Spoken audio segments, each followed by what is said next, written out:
कोई ऐसी महत्वाकांक्षा नहीं थी कि आप या कृष्ण पटेल जी या किसी ऐसे, ये आपकी चाह शायद नहीं थी? नहीं नहीं, बिल्कुल नहीं थी ऐसी कोई चाह मेरी।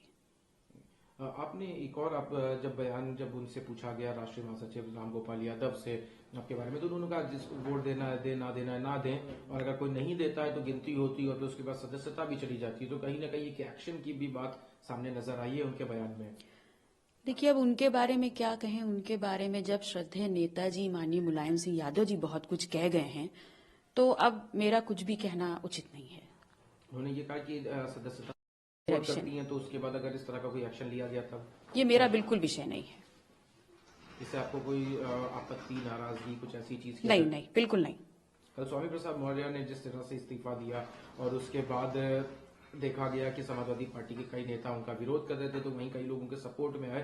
लेकिन उन्होंने एक बात जो कही थी कि एक राष्ट्रीय महासचिव के बयान को निजी बताया जाता है और दूसरे को पार्टी का बताया जाता है, जो आपके केस में भी, उसको किस तरह से आप देखते हैं? देखिए, मैंने पहले भी कहा और मैं पुनः कह रही हूं कि स्वामी प्रसाद मौर्य जी बहुत कद्दावर नेता हैं। एक लंबी जर्नी रही है उनकी सामाजिक न्याय को लेकर के, और जिस नारे के साथ हम चल रहे हैं, कहीं ना कहीं स्वामी प्रसाद मौर्य जी उस नारे का एक बहुत प्रमुख चेहरा है।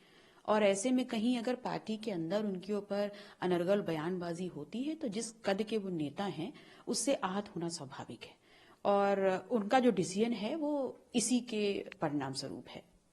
2024 से पहले कहीं बन पाई, तो क्या आने वाले समय में आप या स्वामी प्रसाद मौर्य क्या पार्टी से अलग होने का सोच रहे हैं? देखिए, पहले हम जब गठबंधन में आए तब भी ये निर्णय हमारे बड़े भाई अखिलेश भैया ने ही लिया था, और आगे भी हम गठबंधन का हिस्सा रहेंगे या नहीं रहेंगे, ये निर्णय भी वही लेंगे।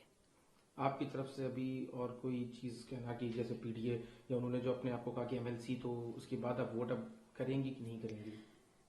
देखिए, जो लोग मुझे जानते हैं वो बहुत अच्छे से समझते हैं कि एक बार जो मैं कमिटमेंट कर देती हूँ मैं उससे पीछे नहीं हटती। आपके वोट ना करने की वजह से जो तीनों कैंडिडेट की इक्वेशन है वो बिगड़ सकती है, नंबर ऑफ जो वोटर्स चाहिए होते हैं लेजिस्लेटिव असेंबली के, वो कम हो सकते हैं, जिसकी वजह से शायद उनका एक राज्यसभा सांसद देखिए, ना बने। अगर हम पीडीए के नारे को जमीन पे साकार रूप में नहीं उतारेंगे तो हमारा 2024 क्या बल्कि उससे आगे का भविष्य भी बिगड़ सकता है।